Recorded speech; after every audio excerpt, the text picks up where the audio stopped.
Hello, and welcome to the front hall. My name is David Bradley. I will be your host. So this should be quick.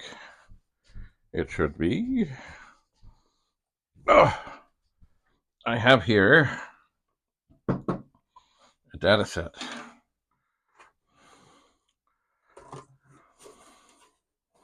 Ta-da!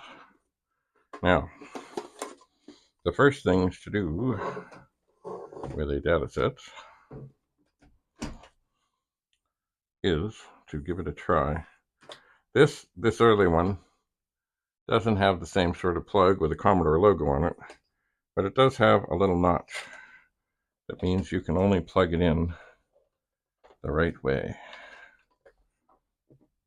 They were very good about that, those Commodore people, having notched things, although with the IEEE cables, they had notched things, and they were little. I can normally do this without looking, but not this time. Anyway, the IEEE cables and other things had notches and things and stuff, but the little plastic things were, they'd be set in there, and after a while of pulling things out and putting things in, etc., they might fall out. So you just had to be careful. But thankfully, I don't know of a time where something was plugged into the wrong port or upside down that it did anything tragic. So we're going to turn on this Commodore 64. And I'll turn the monitor a little bit more here. And I will do the usual pokes to make it look better.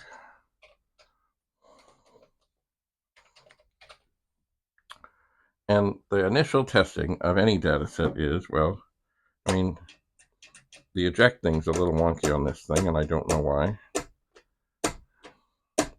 Hello. Oh, there it went down. I guess I wound up, though, because I want to look and see, if I press play, does it spin?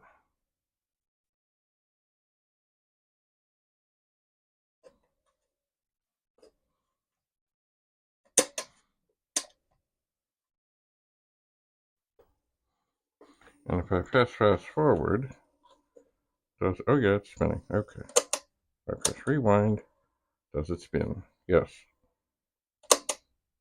It does. That is a good sign, because that means the belt is at least still there. So to load a tape on pretty much any of these old machines, you type in load. Now if I press play, it should say, oh, that's right, I forgot, on the 64, it goes away. And then at some point, it will come up and say something. Now, that is beautiful, but I do not have a tape in here. So I will press run stop, and it will say break ready. And I guess what I really need to do is find a tape.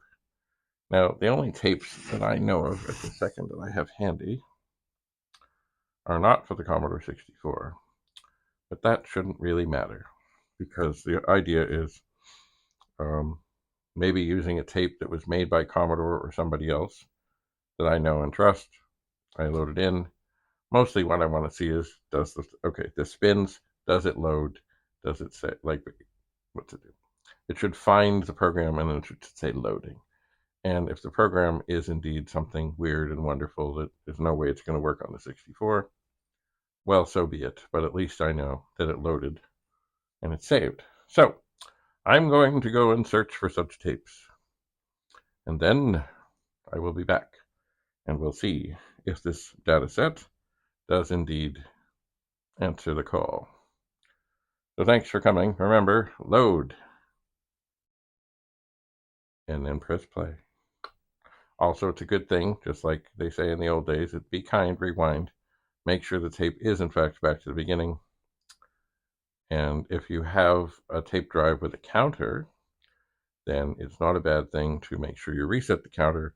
And then especially if you're exploring tapes that might have a bunch of programs on, write down the counter numbers, keeping in mind that of the various data sets that they had with counters, the counters didn't all advance at the same rate. So for some of them, what you write down, if somebody else has a different data set, the numbers, well, they won't mean much. There probably is a translation table, but I've never looked it up.